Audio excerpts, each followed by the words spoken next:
Welcome. My name is Ryan Nelson, and today's video is about RIC operations. This is going to be a two-part RIC series that I'll be doing with Lieutenant Wooden. So the first part of this video, part one, will consist of how and when to call a Mayday. It'll discuss low air and out of air emergencies for the down firefighter. Part two will discuss positional assignments for the RIC team, RIC deployment, and all the options we have for securing air to the down firefighter. Included with this training will also be some specific exercises that you can do as an individual, as a company, or even battalion on how to train on some of these RIC skills we're going to discuss. So I want to thank you for joining us today. Okay, so when we're talking about RIC operations and Maydays, it's critical that we talk about our escape sequence. So our escape sequence is an acronym that we use to help keep us out of trouble, to hopefully prevent us having to call a Mayday. And if we do, some of the steps that we can take to help get found and help get out of the structure. So we're going to do a quick review on what that looks like.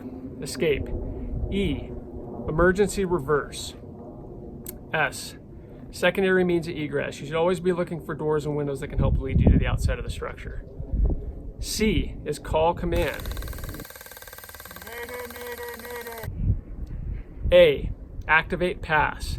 This is something that commonly gets missed, and the reason for that is we're so used to silencing our pass when it goes into full alarm that occasionally when people have called Maydays, they've kept silencing their pass, which delays in the RIC team being able to find the down firefighter.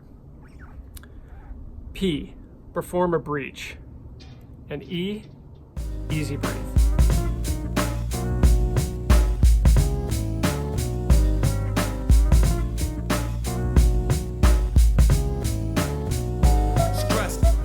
So when it actually comes time to call the Mayday, we're going to use the 3 W's to call the Mayday. The reason we use the 3 W's is that is the easiest, quickest way to get the best information out there so that we can get the RIC team deployed and get them going to your location as fast as possible. So the 3 W's consists of who, what, and where. The who is who you are and it's your name. The what is what problem you're having, and the where is your location. So if we look at the who, one reason it needs to be your name is it gives us an exact idea of who exactly is calling the Mayday.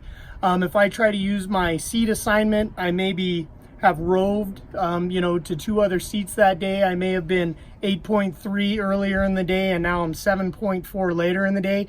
It becomes confusing. If I use my name, I'm always able to remember my name, even in the most dire situations. So the first part I would say is this is Lieutenant Wooden.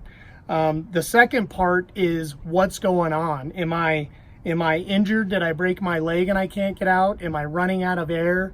Am I lost and disoriented? So that's where that what would come into play. So the first part, who, this is Mayday, Mayday, Mayday. This is Lieutenant Wooden. I'm running out of air. The last part is where. So this is the hardest part to remember because sometimes we get disoriented, obviously, and we don't know where we are.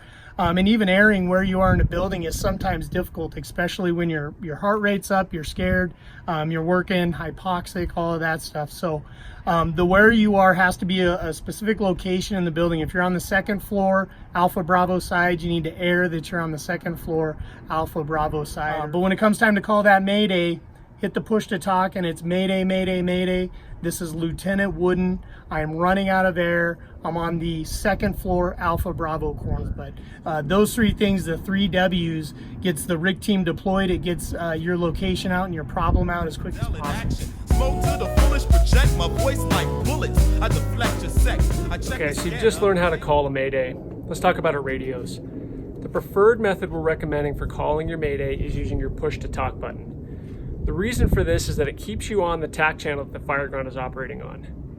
This prevents any delay from incident command hearing your Mayday and prevents any delay from the RIC team being activated.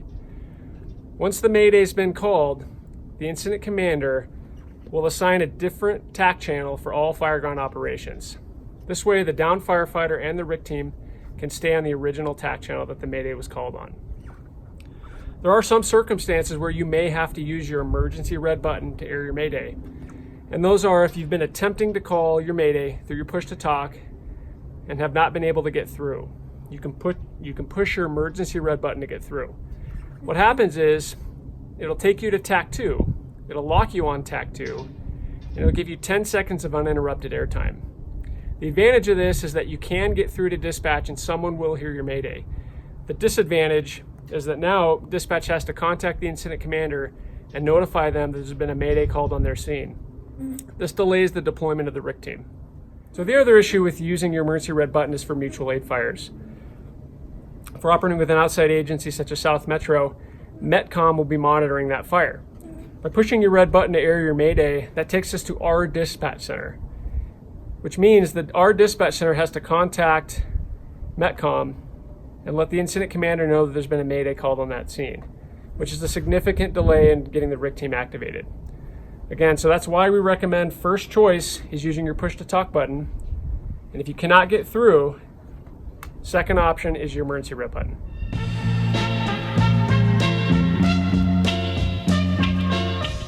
Okay, so let's talk about what the downed firefighter can do after the mayday has been called. First of all, you should always be reviewing your escape sequence. You should always be looking for secondary means of egress and going through that acronym to assist you in getting found and getting out of the structure.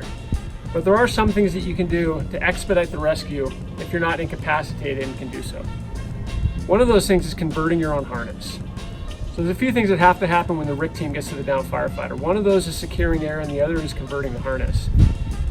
If I'm not incapacitated from a fall or injury or being trapped, I can convert my own harness. This saves time.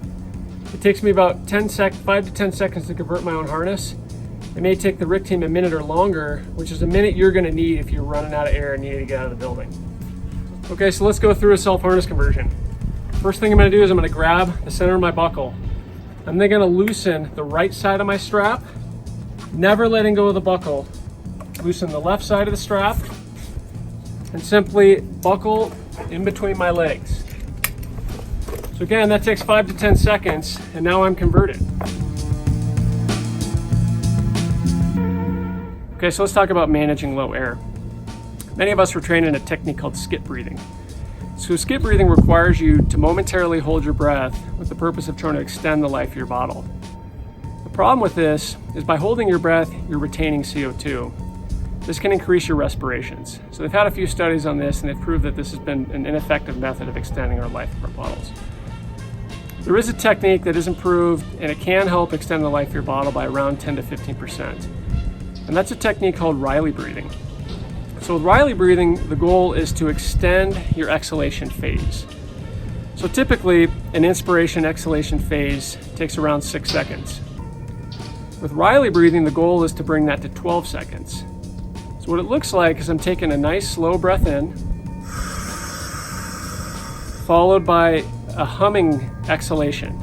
And again, our goal is to extend that exhalation phase. So what happens with this is that it slows our breathing down.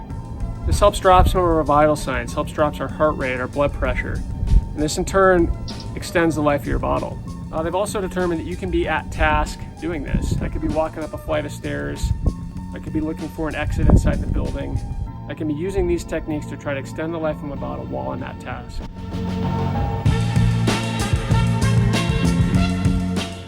Okay, so let's talk about another technique for managing low air. It's a technique called wheel breathing. So wheel breathing is a process of eliminating your regulator from going into vibra alert. So we're going to talk about how it works and why it works. But first I want to mention the importance of it. So typically if I'm easy breathing with my pack and vibra alert, I can last around 25 minutes. By wheel breathing, I can bring that up to 50 minutes. So I'm literally doubling the amount of time that I'm breathing on vibra alert. This is significant. There's been countless line of duty deaths where people are sheltering in place, waiting for rescue, lost, that end up running out of air. So this truly can save your life, this technique. So that's why we're going to go through it. But before we do, let's talk about some of the specifics with it and how it works. So your pack normally converts your bottle pressure down to 100 psi to your regulator via the primary pressure reducer. Once your bottle gets to 33%, this moves from the primary pressure reducer to the secondary pressure reducer. and it increases the pressure to 160 psi. This will activate your Vibra Alert. The Vibra Alert is a pneumatically driven notification system.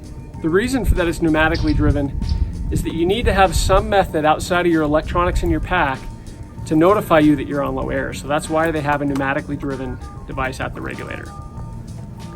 So once this goes to 160 psi, it delivers 6 to 7 liters a minute of air to run the Vibra Alert. The issue comes with, where does that air go? Well, the air doesn't go to the atmosphere, it goes into the actual mask, which is good. The problem is any air that you don't breathe, if the air supplied to the mask is more than you're breathing, then it exits the exhalation valve, and so you end up losing some of that air. This is why wheel breathing works, and this is why it's a technique that you should practice and learn. So let's talk about what it is and how to do it. So first of all, you're trying to eliminate this regulator from going into Vibra Alert. And I'm doing that by turning my bottle off and cracking it only enough to get enough air for one breath. And then I'm turning it back off again. This prevents the pack from going into, the regulator from going into Vibra Alert. So it takes some timing, and it's a little bit difficult to get the timing right, but once you do, you can radically extend the life of your bottle. So one of the key things we want to teach you with this technique is that a lot of times people have been trained on this technique and they've had to take their pack off to be able to do it, to be able to reach the cylinder valve and to be able to shut the bottle off. One thing we want to emphasize is that it's very important that you don't take your pack off at any point during a Mayday scenario. Your pack is your main exit strategy for the RIC team to be able to pull you out. So if you take your pack off, they're going to have a hard time trying to put it back on for you. What we're recommending is loosening your left shoulder strap, loosening your waist strap, and sliding the pack forward so that you can have access to that cylinder valve. That'll allow you to conduct wheel breathing and still maintain your pack on. So we'll show you what those techniques look like.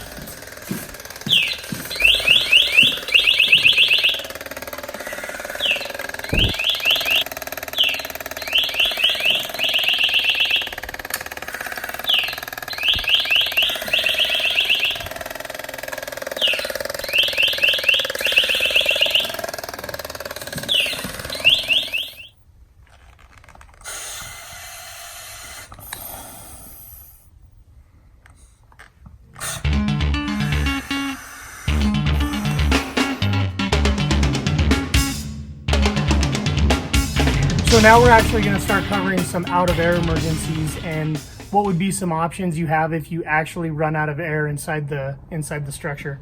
One thing we found from reading a number of the NIOSH line of duty death reports is that pulling your mask is not the preferred option. That's the worst thing you could probably do. It's the hardest thing for a RIC team to fix, and most of the time it does not get fixed until the firefighter gets out of the IDLA. There's kind of three options that we look at when it comes to out of air emergencies and having to make a decision. So the first one that we'll talk about and then show you on the video is pulling your regulator. If you were to make the decision to pull your regulator, we're gonna end up pulling the hood over your regulator hole in your mask, covering that with your gloves, and then getting as low as possible, trying to get your face down onto whatever material you're crawling on. The next option would be, with your mask on, would be to make this disconnect right here. So if you can imagine, we'll show you in the video, if this is on, I can still breathe through this. It's like breathing through a straw, but I can take this and stick it down inside my jacket. Last option we're going to talk about is actually, if you run out of air, is actually letting the mask suck to your face. So this is good in the way that it possibly preserves your lungs so you won't have any damage to your lungs or your airway.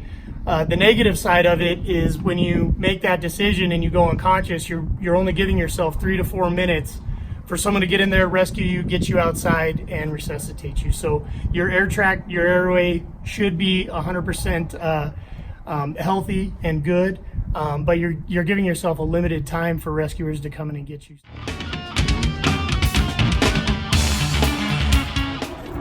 Okay, so I want to thank you for joining us today. We're hoping that this video gave you some tools to help better manage a Mayday should you ever be in that situation.